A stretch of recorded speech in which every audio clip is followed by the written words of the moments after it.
So we've made it to the boat. It's about 4 million degrees, give or take.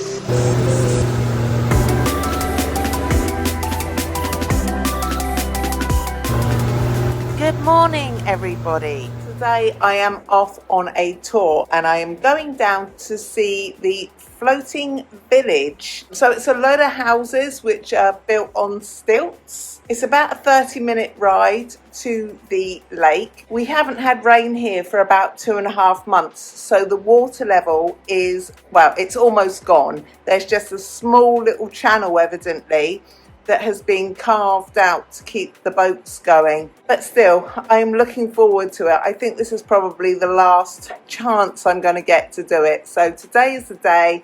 We're off to see the floating village, which isn't floating because there's no water. Come on. We were picked up by a minivan and taken to their main office before we got on another minivan to go off on our tour. Okay, good afternoon.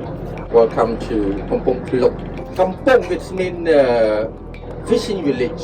But this month the lake is only 2 meters. But the where we're going is only 1 meter. And the village that we're going to walk to see the daily life of them is no more water. If your friend came here during water, you will see much difference between your friend and you. Buffalo cow are crossing the road. You cannot drive very fast the car. And look at the houses. Before they are the farmer and fishermen. In Cambodia we have Tonle Sap, the biggest lake in Southeast Asia. Cambodia is one of 10 ASEAN that we have the biggest lake. We call freshwater lake, not the ocean, and located in the center of Cambodia. This is our first stop. They've just stopped to go and get the tickets for the river, and we've got 10 minutes here.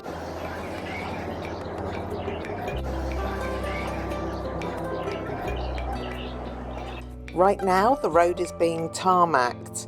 Up until recently it was just a really bad dirt road. You can probably see along here. So by the time you arrive, I expect it'll all be a nice new shiny smooth road and not so dusty. Some people say, oh, Cambodia got the snow. I said, no, it's a dirty road. Hope we will finish soon and we'll feel better. Okay, now the road is complete for this one, so it's better. Okay, permanent house, not temporary. They live here for generation to generation. And when they are maybe get married, they build another house. And this is just a 3 villages together and have about 1,000 families. So when the water comes, we here with the boat. We just catch the boat at the airport the ticket. But when no water, all the bus come to their village. Just been dropped off at the floating village. Normally all this is underwater, but because it's dry right now, you can actually see what's underneath their houses.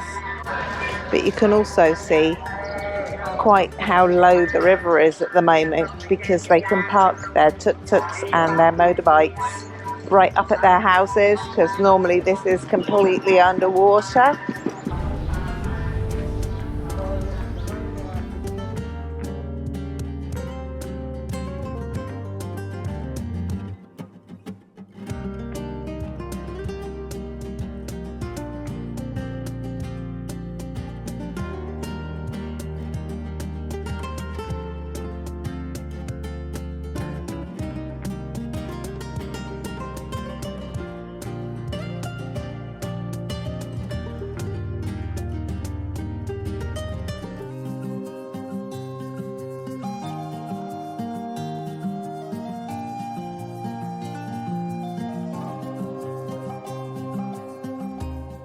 I am so glad that I've come today.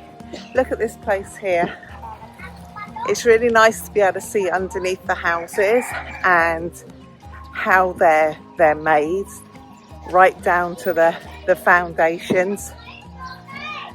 It's just, yeah, it's really interesting to see. It'll be nice to actually come back and see it when it's flooded as well. So where I am now, I'll be completely underwater.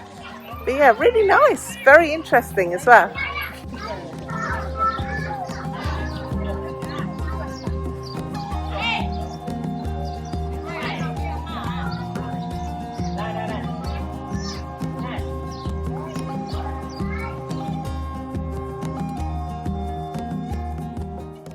Can you see that very little house stuck on the outside of that house?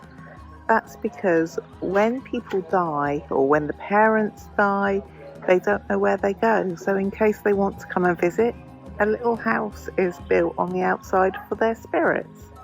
And each house has one. And this little house here is for the entire village.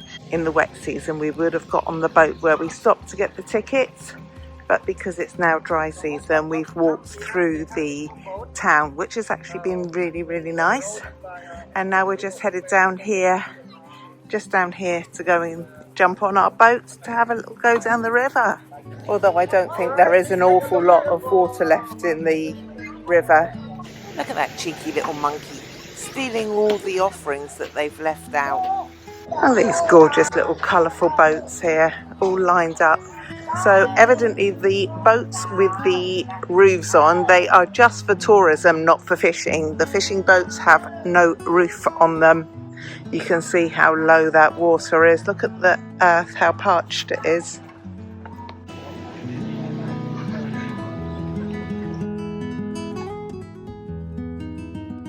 So we've made it to the boat.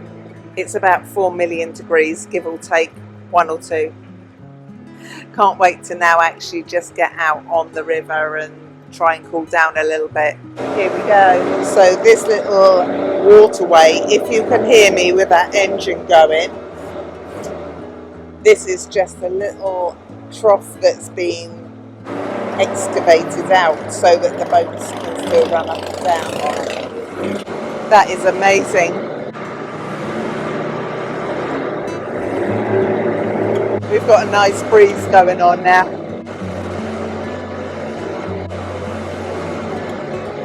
Amazing. After the noisiest boat ride ever, they dropped us off at this little floating village. These are the bathroom facilities because I always get asked. Wow, look at this. How amazing. It feels actually like we're out on the sea because you can't actually see land. And this that we're standing on doesn't feel very thick, so I'm a little wary walking on it. Rowan, you would love it, sweet pea.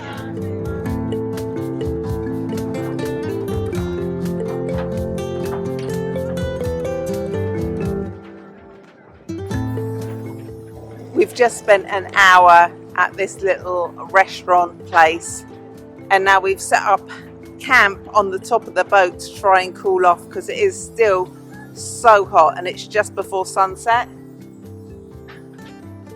I need food, I need a drink, I need another shower.